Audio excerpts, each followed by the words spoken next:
Hujambo na karibu tena mtazamaji wa Zone Media. Sina shaka ubuheri wa afya kabisa.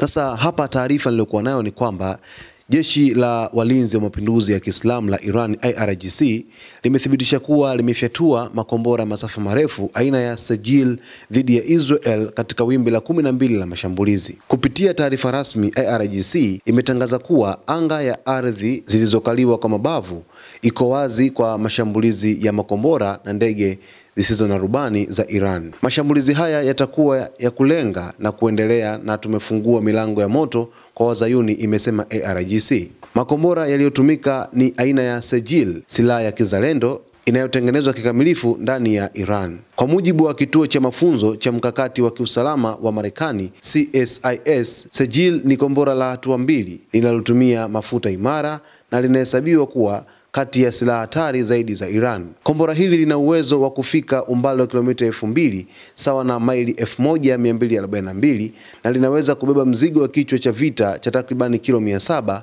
paundi 1543. Lina urefu wa mita 18 na lina uwezo wa kurushwa kwa haraka kutokana na teknolojia yake ya mafuta imara, tofauti ya makombora yanayotegemea mafuta ya kimiminika.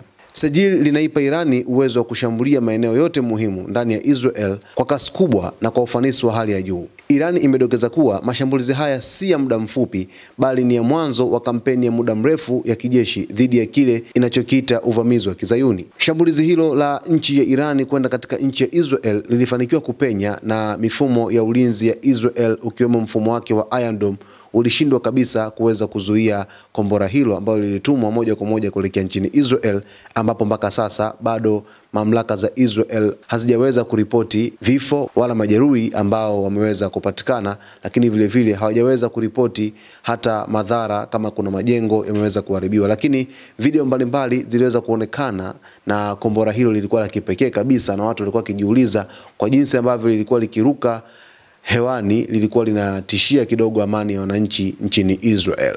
Sasa kombora hili limeweza kurushwa na IRGC imeweza kutoa taarifa. Tusubiri tuone nini ambacho kitakuja katika nyakati zijazo, ambapo katika siku za hivi karibuni hali ya kijeshi imezidi kuwa tete kati ya Iran na Israel, ambapo mashambulizi ya pande zote yameongezeka, huku Marekani na mataifa magharibi yakitoa tahadhari dhidi ya vita kamili Mashariki ya Kati.